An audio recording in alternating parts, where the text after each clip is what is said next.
মধ্যপ্রাচ্যের চলমান উত্তেজনাপূর্ণ পরিস্থিতির মধ্যেই যুক্তরাষ্ট্রের প্রেসিডেন্ট ডোনাল্ড ট্রাম্প আশাবাদ ব্যক্ত করেছেন যে ইরানের সঙ্গে শেষ পর্যন্ত একটি শান্তি চুক্তি সম্পন্ন হবে। যদিও তিনি অভিযোগ করেছেন যে ইরান যুদ্ধবিরতির শর্ত লঙ্ঘন করেছে, তারপরও কূটনৈতিক সমাধানের সম্ভাবনাকে তিনি পুরোপুরি নাকচ করেননি। রবিবার এবিসি নিউজের প্রতিবেদক জোনাথন কার্লের সামাজিক যোগাযোগ মাধ্যম এক্সে দেওয়া এক পোস্টে এ তথ্য জানান।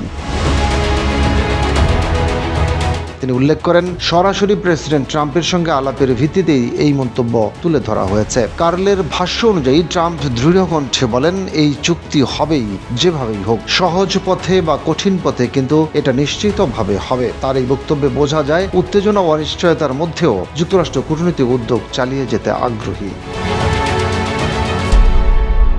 প্রসঙ্গত, গত 28 ফেব্রুয়ারি মধ্যপ্রাচ্যে নতুন করে সংঘাতের সূত্রপাত হয়, যখন ইরান ও ইসরায়েলকে ঘিরে সামরিক উত্তেজনা চরমে পৌঁছায় এবং যুক্তরাষ্ট্রও এতে সম্পৃক্ত হয়। এই পরিস্থিতি দ্রুত আঞ্চলিক নিরাপত্তার জন্য বড় ধরনের হুমকি হয়ে দাঁড়ায়। সংঘাত প্রশমনে বিভিন্ন দেশ কূটনৈতিক তৎপরতা শুরু করে, বিশেষ করে পাকিস্তান মধ্যস্থতাকারী হিসেবে গুরুত্বপূর্ণ ভূমিকা পালন করে তেহরান ও ওয়াশিংটনের মধ্যে যোগাযোগ স্থাপনে সহায়তা করে।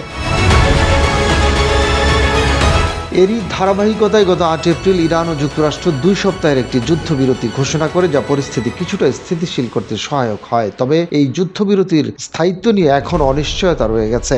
উভয় পক্ষই যুদ্ধবিরতির মেয়াদ বাড়ানো কিংবা একটি স্থায়ী চুক্তির বিষয়ে স্পষ্ট অবস্থান জানায়নি। এর মধ্যে যুদ্ধবিরতি লঙ্ঘনের অভিযোগ নতুন করে উত্তেজনা বাড়ানোর আশঙ্কা তৈরি করেছে। বিশ্লেষকদের মতে পরিস্থিতি এখনও নাজুক পর্যায়ে রয়েছে। একদিকে যেমন সামরিক উত্তেজনা পুনরায় বাড়ার ঝুঁকি রয়েছে, অন্যদিকে কূটনৈতিক আলোচনার পথও পুরোপুরি বন্ধ হয়নি।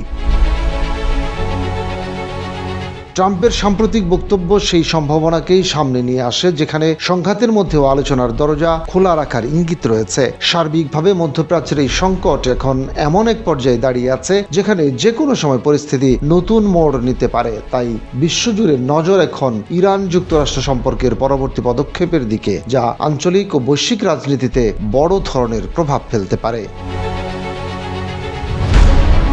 রশিদ কামাল, বাংলাবাজার পত্রিকা।